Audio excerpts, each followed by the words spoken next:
Okay, what's going on, guys? I'm a regular guy with the Regular Guy Firearms channel. Thanks for watching.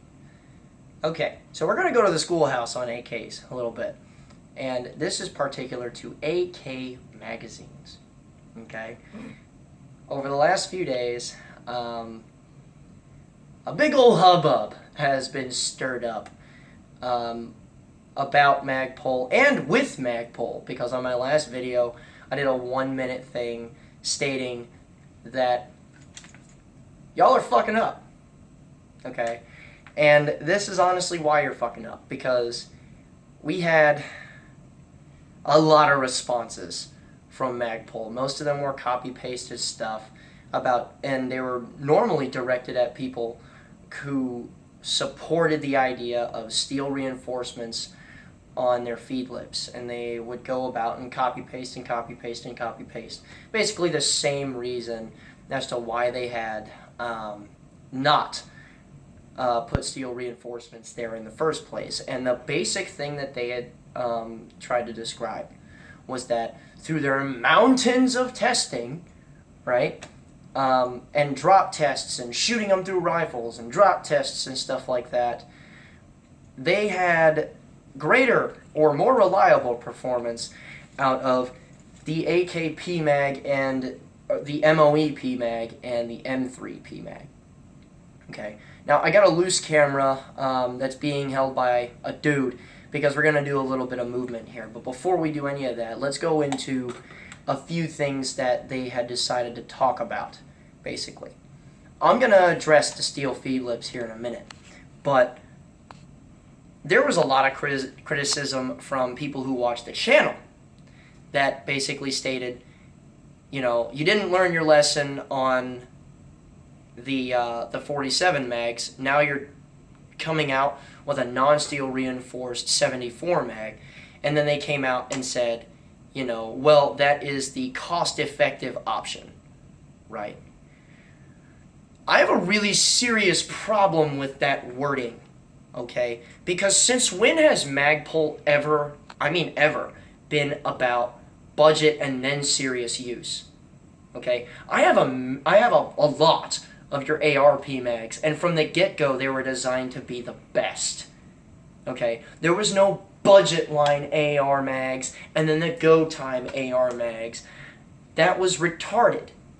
That's a retarded line of thinking. And it continues to be a retarded line of thinking because everyone has associated Magpul from their inception to now as go time gear. The stocks, for instance, fantastic. Since when was there ever a budget equivalency of those? Okay, your bad levers, well, some people don't like them, some people love them, but they're made out of steel and they're durable and they were designed to be little tools that went on your rifle that went to war. Now, I guess after Travis decided that he was going to leave the company and do his own thing, and same thing for Chris, the dudes that had spared basically no expense researching the hell out of their products decided to have the brilliant idea of the budget and then the go time stuff. No. Why would you do that? Okay? Now, let's go back even further, okay? When the AK PMag was coming out, that was called the PMag. Not the MOE magazine, but the PMag. Everyone associated PMag with the AR PMags. And they were like, yes. And it was marketed as a serious go time tool. And now suddenly, now that there's a whole bunch of problems that, oh, by the way, you've never heard? Now there's an MOE mag and a go time mag, which is the M3. Okay? No. Because that was marketed to us at first as the PMag, right?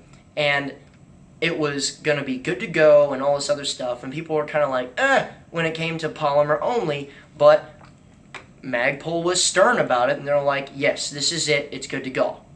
It's not good to go. And what I find even more annoying is that your defense of the product is appalling.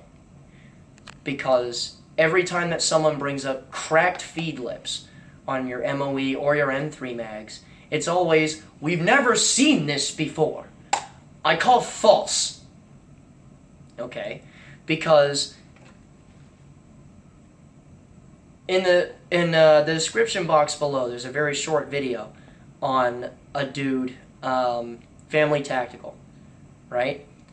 He has an M3 mag that decided it was going to crack really badly on him. Oh, and by the way, it was way too tight for a Romanian AK, which they're not the tightest guns in the world. Okay, and Magpul's response to this has been a little disheartening, because they're asking about, oh, well, we need measurements for your rifle because we've used these in a lot of different guns and we've never had this issue before. I'm sorry, but Romy AKs are not the tightest guns I've ever seen. Okay? They're just not. Now, you say that you've used a lot of different guns. Okay, well, I bought 7 of your PMags, right? Now the MOE mags. I'm down to 1, okay? And let's see, I've used them in a milled Norinco Mac 90.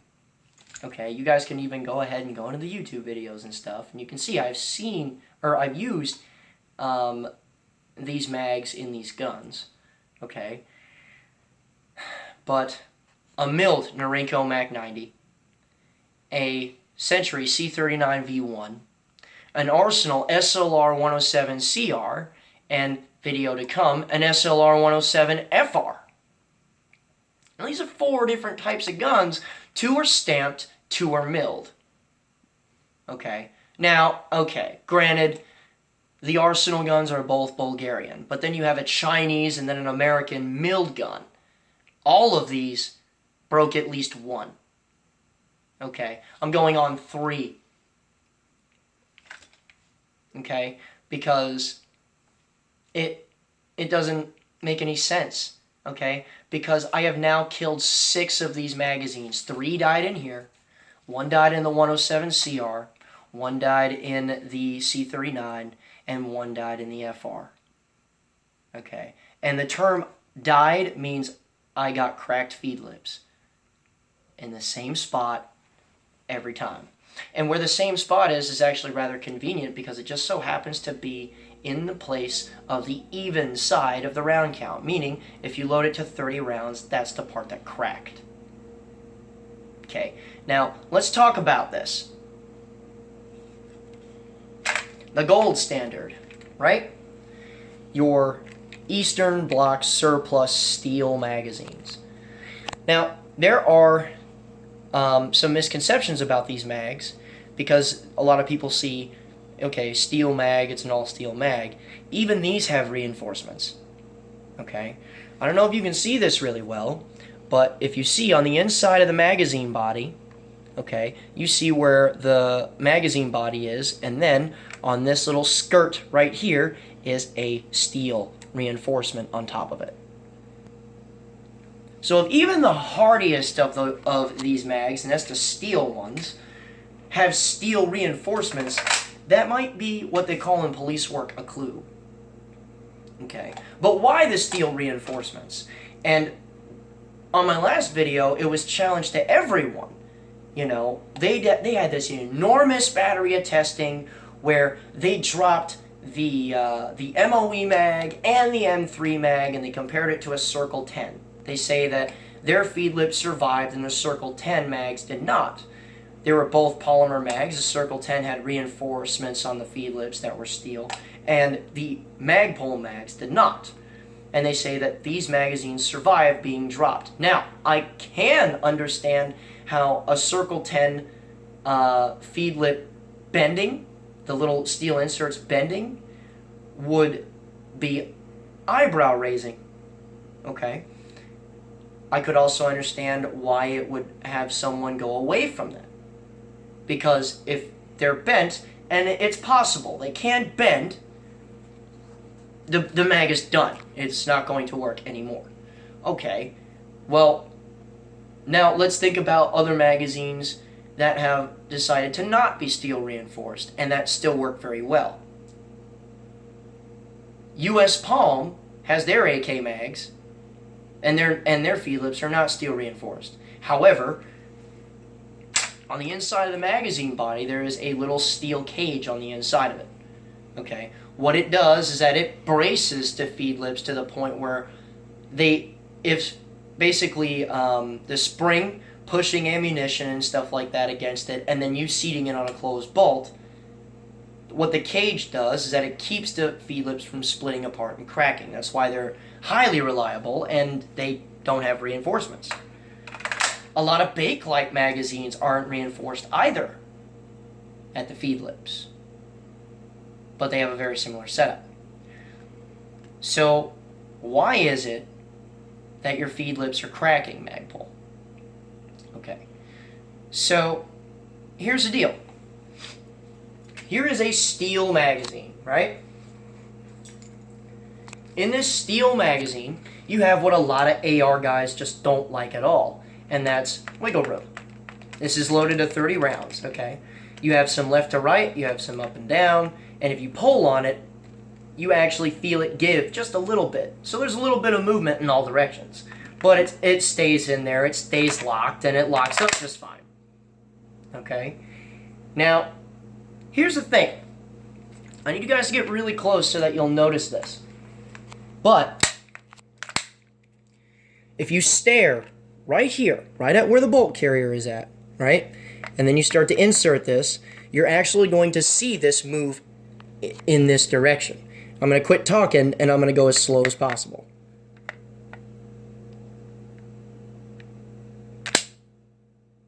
Now, you've seen that move, right?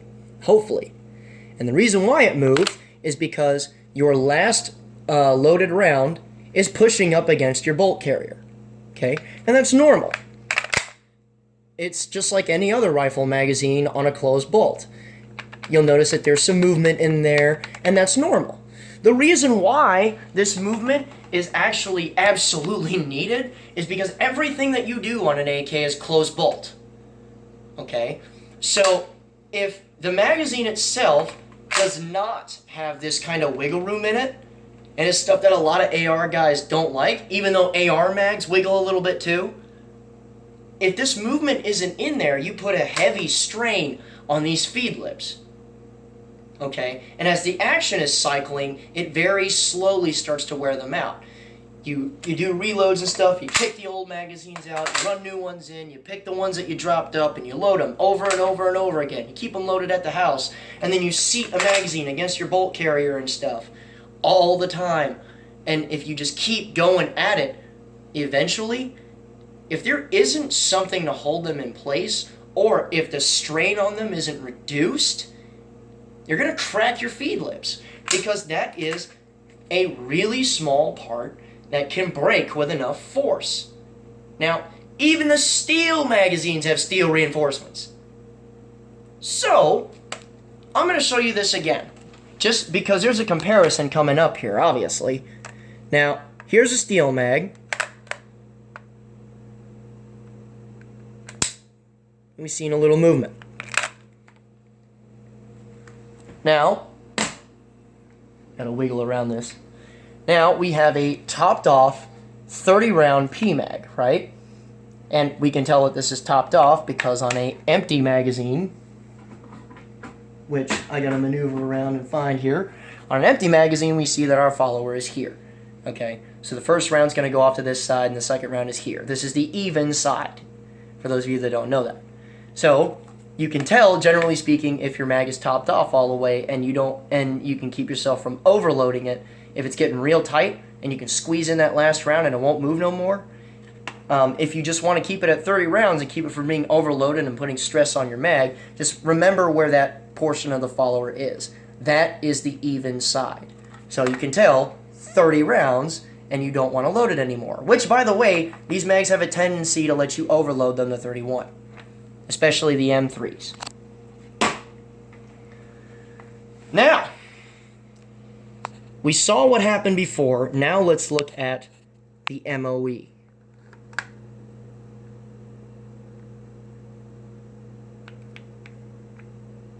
See, notice how this didn't even really snap into place. It just kind of rolled over. Now, fitment issues will come across on different AKs. On a stamp gun, it'll be just a little bit easier, but in both cases, okay, like an SLR 107FR, right, and this gun, a Chinese Mac 90, which I dare you to say is out of spec. Seriously, I dare you. Because these are probably some of the best AKs in circulation. Now, notice before how that much movement was in there. Also notice how there's no movement in your bolt carrier whatsoever.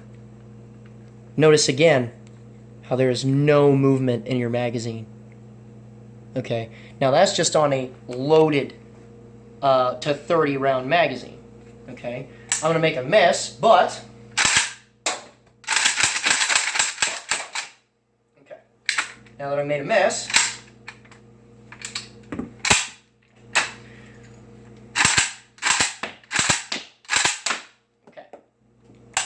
Now, this is a partial. I have no idea where it is. Okay? Now, we're going to try this again. There it is. Still tight as balls. Okay? Still, zero movement in that bolt carrier group.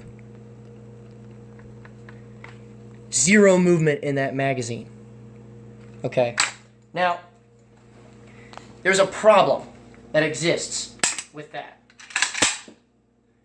Because the more that you fuck with this, and the more that you just continue to use it normally, right? The more stress and the more strain that you're going to put on those feed lips, simply because there's shit pushing on them all the time, and the magazines are designed so tight that they add to that stress.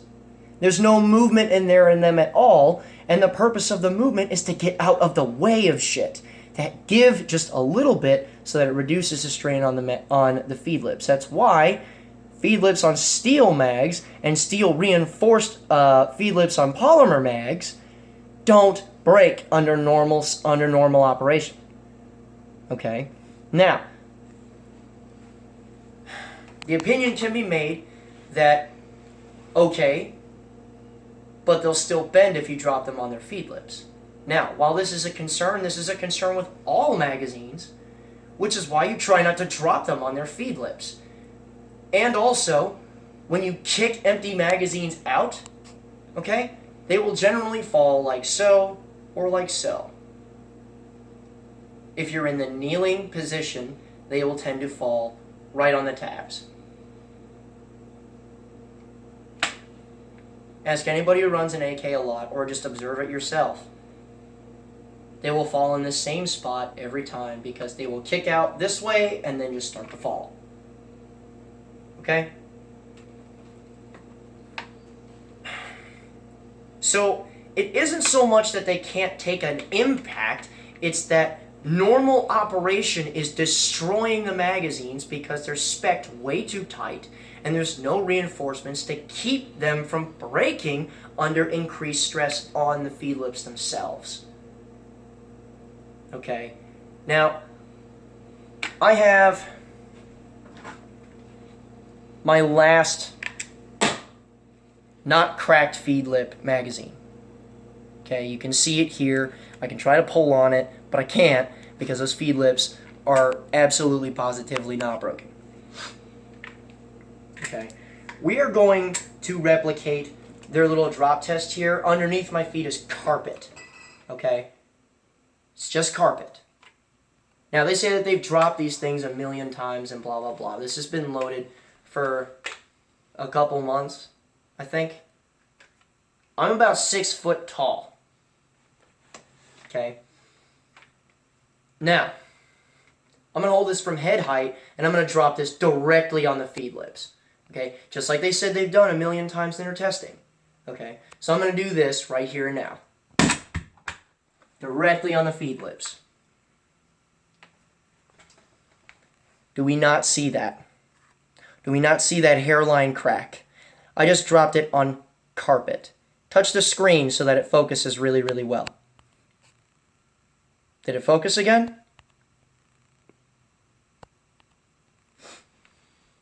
Can you see it? Nope. There's little fuzzies and shit in here too. Touch on the screen where it's like directly on the in frame on the camera. That is a hairline crack after a single drop, and it's been loaded for a couple of months. You can tell it's been used a little bit, right? It's been to a couple of courses and stuff. This is the last surviving AKP mag that I have. A single drop on the feed lips started to crack it. I'm going to drop it one more time just for insurance. That was a good hit, a good solid one. And it's making it just a little bit worse. Magpul, there's no defense here. There's none. Even if they had beaten out Circle 10 magazines, even if they had done that, they would not be doing this after 2 drops right on their feed lips on carpet. Because I'm telling you right now, a steel magazine, I could beat someone to death with it. Guess what? No problems. It's gonna feed normally. What say you? I'll wait for your reply. Remember, guys, a regular guy's firearm is the last defense against tyranny. Be easy.